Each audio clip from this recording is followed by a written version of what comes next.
National conference के नायब सदर उमर अब्दुल्ला ने कहा कि राजौरी और पुंछ के हालिया वाकयात हमारे जहनों में अभी भी ताजा है, लेकिन हमें मौजूदा इंतजामिया को घेरने के बजाय खुद को बेहतर करने की जरूरत है। उन्होंने कहा कि अगर एनसी कमजोर है तो जम्मू कश्मीर कमजोर हो जाएगा।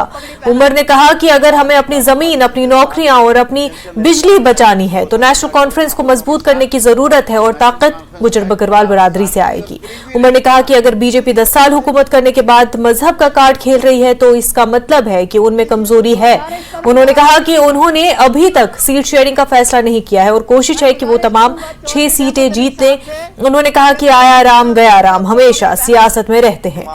इंडिया अलायंस ने वज़ीर-ए-आज़म के चेहरे के लिए लीडर पेश करने के बारे में कोई बात नहीं की। अगर ऐसी बहस हुई तो हम अपना जाती नुक्ते नजर पेश करेंगे। कश्मीरी पंडितों की वादी वापसी में को पिछले कुछ सालों में धचका लगा है। एनसी का हमेशा ये मानना रहा है कि वादी पंडितों के बगैर नामुकम्मल है, लेकिन सूरत हाल कुछ और इलाकों जैसे राजौरी और पुंछ तक फैल गई है। उन्होंने कहा कि उन्हें नहीं लगता कि जम्मू कश्मीर में असेंबली इंतखाबात लोकसभा इंतखाबात के साथ मुनक्किद होंगे। अगर 10 साल हुकूमत में रहने के बाद भी बीजेपी को इलेक्शन जीतने के लिए मजहब पे वापस जाना पड़े तो कहीं ना कहीं उनकी हुकूमत फेल हो गई है, क्योंकि 10 साल के बाद अगर यही है लोगों को दिखाने के लिए और इसके अलावा कुछ है नहीं, तो मैं तो यही उम्मीद करूंगा कि आने वाले इलेक्शन में बीजेपी से इस तरह के सवाल किए जाएं और लोग के जरिए और वोट के जरिए इन सवालों का जवाब आ जाए। अब आप क्यों खामखा झगड़े पैदा करने की कोशिश कर रहे हो जहां पे झगड़ा है नहीं। अभी तक कांग्रेस के साथ सीट शेयरिंग को लेके कोई बातचीत हुई भी नहीं है। हमें बातचीत करने दीजिए, उसके बाद देखेंगे कौन कहां से लड़ेगा। हमारी ये कोशिश रहनी चाहिए कि फिलहाल जम्मू कश्मीर लद्दाख को लेके 3 सीट जो हैं वो इंडिया अलायंस के पास हैं और 3 बीजेपी के पास।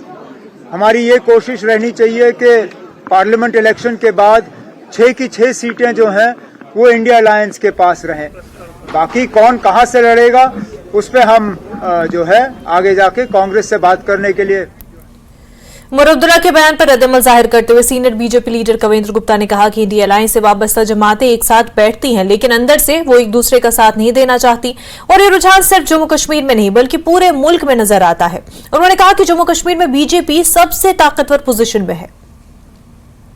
Farmer deputy CM Kavindra Gupta हमारे साथ मौजूद हैं। अभी सीटों का डिसाइड नहीं हुआ है, फिक्स नहीं हुआ है, जो कि इंडी अलायंस के साथ जुड़े हुए जो पार्टियां हैं, लेकिन ऐसे में उमर अब्दुल्ला का ये कहना है कि 6 की 6 सीटें जो हैं वो नेशनल कॉन्फ्रेंस जीतेगी। इसको किस तरह से देखते हैं आप? देखिए, ठीक है, अध्यक्ष रहे हैं वो, चीफ मिनिस्टर भी रहे हैं, तो कुल मिलाकर के जो INDI गठबंधन है पूरे देश में यही हाल है। वैसे तो साथ साथ बैठते हैं लेकिन नतीजा कुछ नहीं निकलता और ना कुछ निकलने वाला है। ठीक है, जिस प्रकार से कांग्रेस का पूरे जम्मू कश्मीर में कोई आधार नहीं है तो वो अपनी जगह ठीक कहते होंगे, क्योंकि उनको लगता है कि इनके साथ मिलकर के या PDP के साथ मिलकर के लड़ेंगे तो जो कश्मीर में उनका थोड़ा आधार है वो भी खत्म हो जाएगा।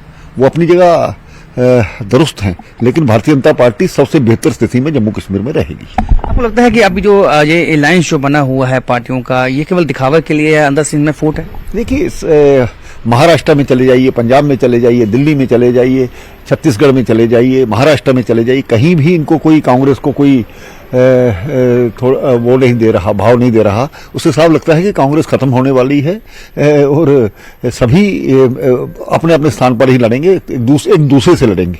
तो यही कहना है कि एक दूसरे के आमने सामने ये खड़ी हुई हैं, हालांकि आप साथ बैठती हैं, लेकिन कहीं ना कहीं जो सीटों को लेकर अभी तक इनमें कुछ भी डिसीजन बन नहीं पाया है और यही जो है फूट बीजेपी को फायदा दिलाएगी आने वाले इलेक्शन में। कैमरामैन सागर भट्ट के साथ राजेंद्र, न्यूज़ 18।